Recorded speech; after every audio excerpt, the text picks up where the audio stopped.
What's going on, guys? MariK here, back with another Dragon Ball Super video. Today, Bandai has revealed to us the cards coming out of the Draft Box 4. Now, this Draft Box is going to be a little bit different than the previous Draft Box iterations in the fact that it's not going to be 12 packs of two different sets that we already got, where the only thing you give a shit about is the leader. This is actually a new way of doing draft boxes where it comes with its own unique draft box set, its own unique cards. We still get the four different leaders.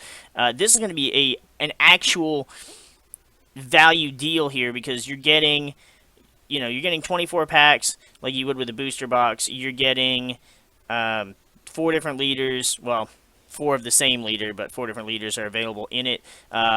I still don't particularly care for the $99.99 price value, but we'll see where this takes us. There's going to be 24 super rares, 10 campaign rares, 103 new cards in total.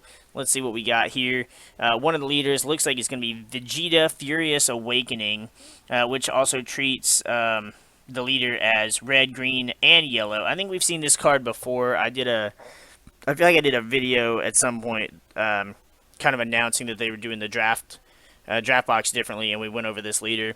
The set is going to be called Dragon Brawl, it looks like. Got some Super Saiyan 3 action going on there. I'm not opposed to getting new Super Saiyan 3 stuff at all. Let's go ahead and check out the card list.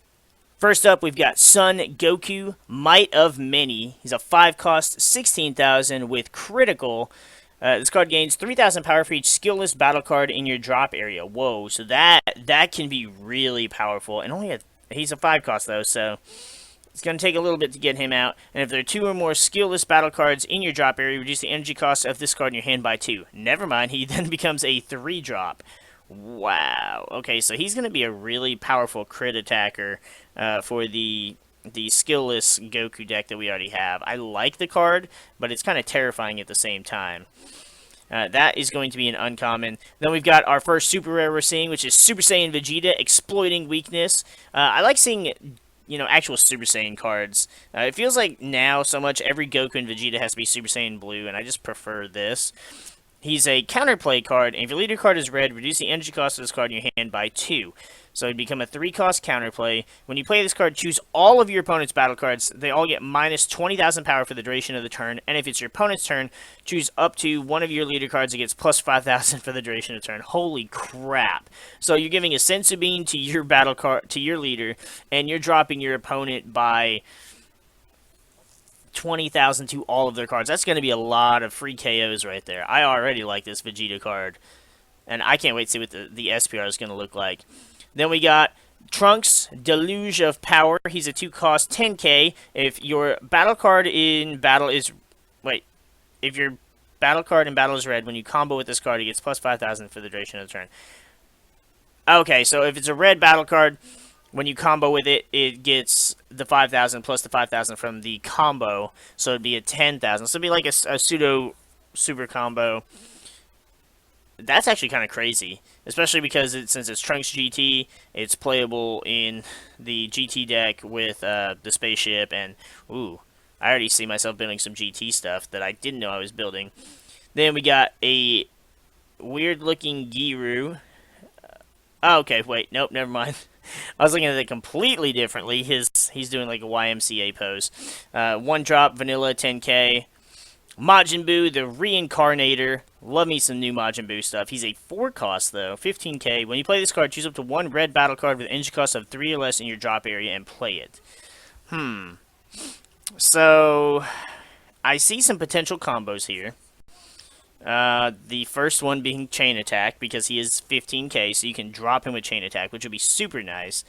But what I'm thinking is, what would you bring out? There was a red battle card, 3-drop or less. There's not really anything in the Buu deck. I mean, there's a few options you could bring out, but I don't really think it would be too helpful.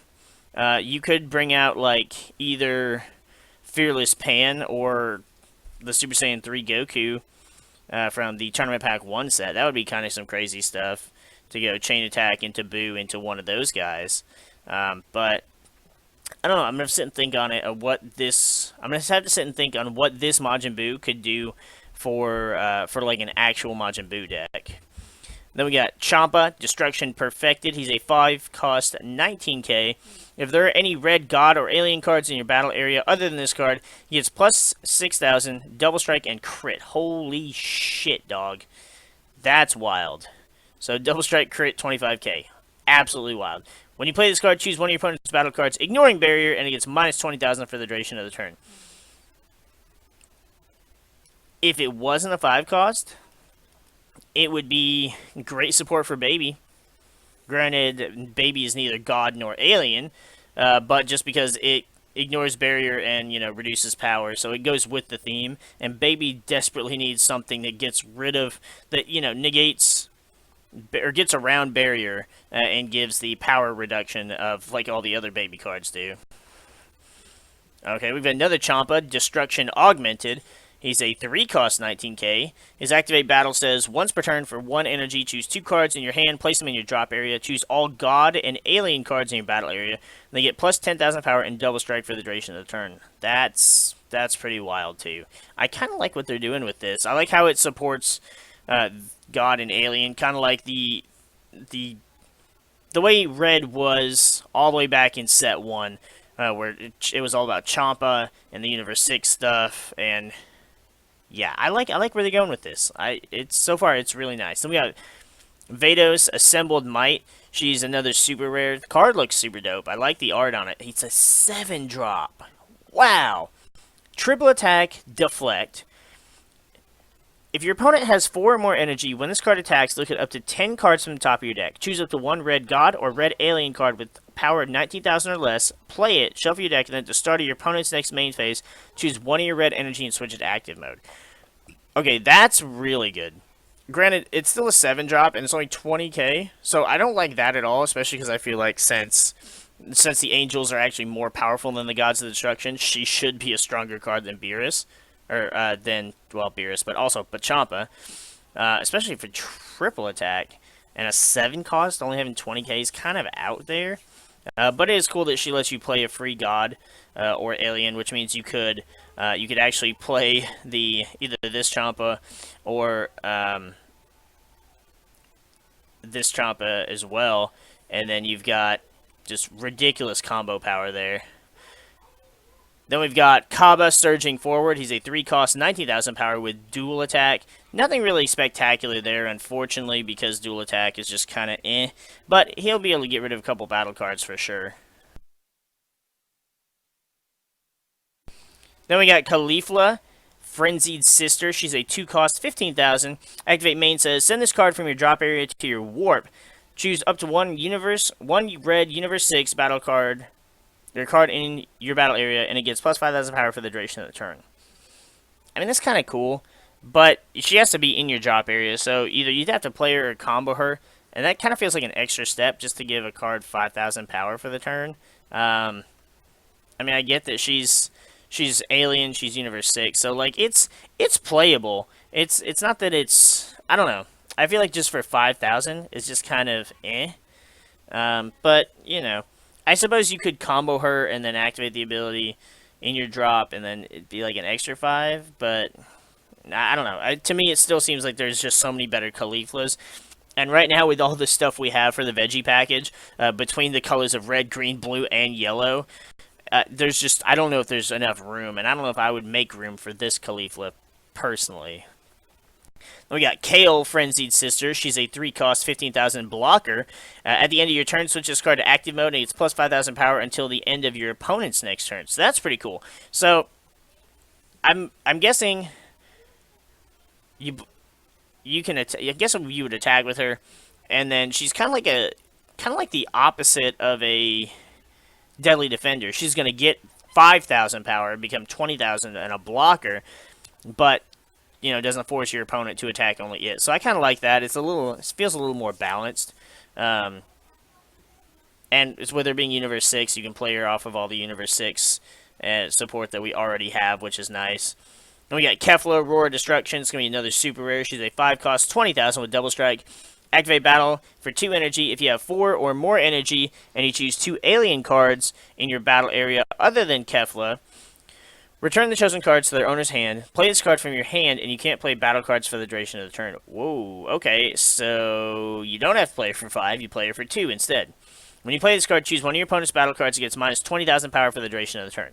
That's not bad at all. That would actually be, that'd be a really good card to play with the Universe 6 stuff. I feel like even though they went the yellow-blue direction with Universe 6 in Set 7, I'm really feeling like I just want to build something that's like even 3 or 4 colors with this archetype. Then we've got Batomo and Magetta, of course, because they just have to be a combo card. It's a vanilla 2K 20 or 2-drop 20K, nothing special there. We got a new Topo card. He's red again. He's a counterattack again. Choose one other card in your hand, place it in your drop area, then negate the attack and play this card. Permanent says if it's your opponent's turn, reduce the energy cost of this card in your hand by 2. So far, you play it the same way as you would the previous Topo, but you have to discard a card this time around. Auto says if it's your opponent's turn, when you play this card for the duration of the turn, your opponent can't attack unless they choose 2 cards from their hand to place them in the drop area each time. That is wild. So that's where the discard comes into play.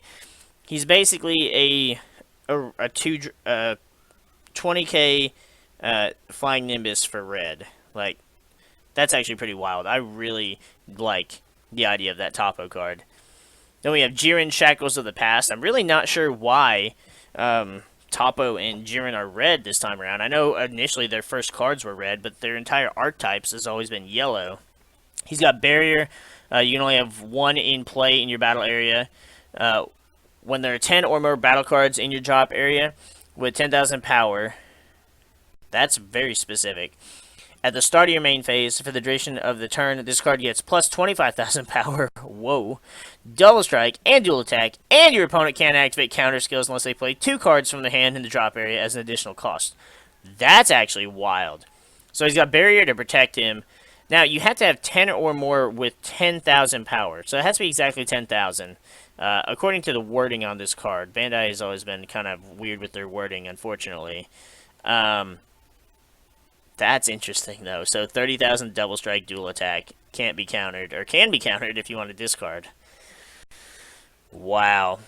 And that's a 1 cost, too. That's going to be insane to see hit the board when they've got 4 or 5 open energy. You play it for 1, it gets all those boosts, and you can just combo every single thing you have. Then we have Mogina, the Savage Strongman. I'm not sure who this is. He's from the movie Battle of Gods. I don't know. I don't recognize him. Activate battle. Once per turn, choose up to 1 Mogina underling from your deck. Play it, shuffle your deck. When you have 3 or more underling cards in your battle area, at the end of the turn, choose 1 card in your life, add it to your hand. Why? For what purpose? Like, okay, so you have 3 or more in your battle area. At the end of your turn, choose a card in your life, add it to your hand. So you have to choose 1. And it plays the underling. But what's the point? Do we have an underling we can look at? Moganan Alien Bonds. It's also from Battle of Gods. Was this from one of the planets Beerus destroys, like when they're just kind of showing him off? Because I don't remember it. Activate battle says once per turn for Bond 2 Alien, choose up to 1 of your red alien cards in battle, and it gets plus 10,000 power for the duration of the turn. That's not bad. That one's actually pretty decent. 2 drops, not too bad. Give 10,000 power to any of the other big alien badasses. Jiren is an alien. Shit. Okay, that's terrible. Let's not do that. That's a bad idea. Moginan Underling Relentless Horde. He's a 2-drop 10k. You can include as many copies of this card in your deck as you like. So we're going along the lines of Metacooler with this archetype. And his permanent Bond 2 Alien. This card gets plus 5,000 power. Okay, so that's nothing too spectacular, but you can play as many as you want to go along with the original Moganan. I'm still not really sure what the point is, though. Then we got Niagara Drop. Pretty dope looking art here. It's a 2-cost activate battle. If your leader card is a red Saiyan card, choose 1 of your leader cards or battle cards, and for the duration of the turn, that card gets plus 5,000 power. Then if your life is at 3 or less, and it's your opponent's turn, choose up to 1 of your red energy, switch it to active mode, and draw a card. So, you have to have 2 energy open to play it. But it gives you a Sensu Bean effect. And you get to switch an energy to active mode. That's powerful. See, this is exactly what I mean. Like, cards like this, every time we get a card like this, I feel like the Vegito leader just gets a little bit better and better and better. He's nothing competitive yet, but I feel like every time we get a card like this, I just get the urge to make that leader work, to find a deck, maybe not even a Vegito deck, but to find a way to take advantage of all the things that leader can do and make it work. I like this card, and I'm definitely looking forward to that one. Then we got Gallic Cannon. Okay, not really sure. I thought it was Gallic Gun. Maybe I'm wrong. It's a counterplay. When the battle card is played, choose one of those battle cards and gets minus 15,000 power for the duration of the turn. For fuck's sake. Alright. So, this is going in every baby deck ever. And probably every red deck ever, too. Holy shit. I'm honestly surprised this doesn't even need a red leader or anything. So any deck that runs red is playing this. Oh my lord. So this is going to go in a lot of decks, especially ones that I play. And it looks like that's all they've revealed so far is red. That's kind of... Damn, I was hoping that they revealed everything. I was going to get my hopes up. I'm not going to lie. I was really looking forward to getting to see everything. I do see a lot of cool stuff in this, though. It's pretty exciting. I do want to see what the leaders do. I know we've seen the Vegeta leader so far, but I guess this is going to be one of those things for once a week they're going to start revealing the colors, and that's how we're going to go about seeing this stuff. So I guess we're going to wrap this video up here. Little short, little sweet though. A lot of cool stuff in it, and I'm looking forward to seeing what else Bandai has to show us in the following weeks. If you guys enjoyed this video, you guys are looking forward to a draft box that's actually worth your money, and some really cool support cards in there as well. Make sure you hit that like button down below for us. You know, we appreciate the support. We appreciate all of our subscribers as well. I see all the support you guys have been leaving on our videos, and it does mean a lot to me. Let me know what you guys think about this new support so far. Honestly, I think the Universe 6 stuff is getting a pretty good boost. I feel like that Jiren is disgusting, and unfortunately, I feel like that counterplay is going to be used and abused because it's so good. It's a 1 cost. This is minus 15k. That's gonna kill everything that's 3 drop and less, even some 4 drops. Like, it's a powerful card. And I know baby players are going to love the fuck out of it. With that, though, we're going to go ahead and get the